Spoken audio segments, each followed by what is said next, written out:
morning, welcome to your BFM Morning Headlines. It is September 23rd, 2014 and it's Azmin! There is really only one story that's happening today all over the page, but I lie, because what happened is that most of the front pages have gone with Azmin Ali in some form or another. If you're ever looking for stock photos of him, now is the time to really pile up. And then some form of misbehavior by our authorities in the sidebar. Now I'll show you what I mean. But anyway, The Sun, very strong, very vocal. It's Azmin. Really, needs no other introduction because, of course, Azmin Ali has been appointed Selangor MB by our Sultan, and the reactions are really quite varied. See, I told you, lots of variety. Waving out of a car. Azmin is MB, and over here, more customs men charged. That is a story that's being carried throughout all the papers today, as well as 2 more papers leaked. That is also something that all the papers are covering. 5 senior officers from the customs were charged and have been accused of accepting bribes totaling 76,000 ringgit. That's staggering. So that investigation is ongoing, and I think it says a lot about the state of corruption. I mean, I highly doubt that is the last we'll hear of it. And now we get to more detail on the UPSR story. But before that, Azmin Ali's Menteri Besar, again, the fact that he's been chosen by the Selangor ruler has interesting implications, of course, for our constitutional law. I'm not sure anybody really knows what to do with it. I mean, I'm not sure anybody knows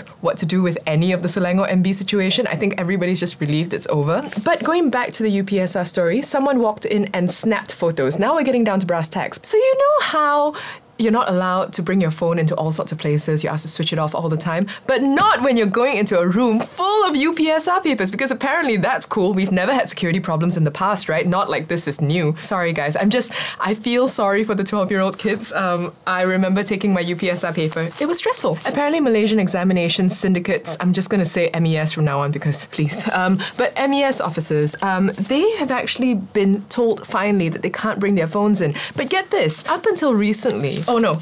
The Malay Mail says presently, the officers in charge of examinations are actually still allowed to bring their phones into the rooms where the papers are stored. And we wonder why we have problems.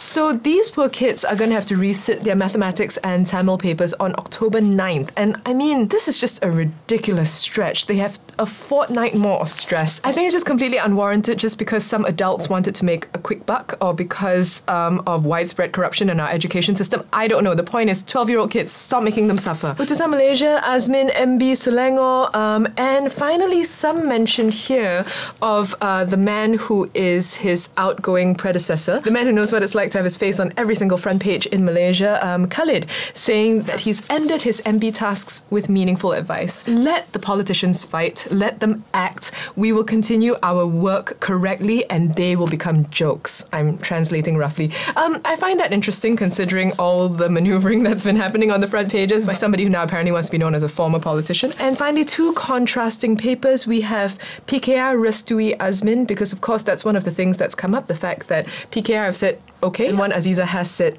thanks for the support, but yep, I accept this. Continuing the Malay papers coverage of Khalid, we also have a little sidebar in here that corresponds to a 4-page spread within the paper, thanking Khalid for his good work on behalf of the state of Selangor. Now, if I were to be celebrated, I want red balloons, but that's just me, red balloons. Him, on the other hand, a classy black and white photo of himself in a frame that looks very, very much like he's at a wake. So I think he's now had the unique opportunity of, attending what looks like his own funeral, perhaps the funeral of his political career, I don't know. We've hit that point where ordinarily we'd have a word of the day, but really nothing stands out. So today it's going to be a name of the day.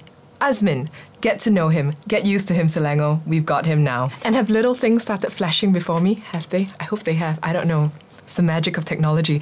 But do catch our other videos, 89.9 seconds, Kupas and Sekilas. We have a new episode of Sekilas coming out today with Aisha Tajuddin telling you what is up in the world. So check it out. Thank you so much for watching. This has been Morning Headlines, BFM 89.9.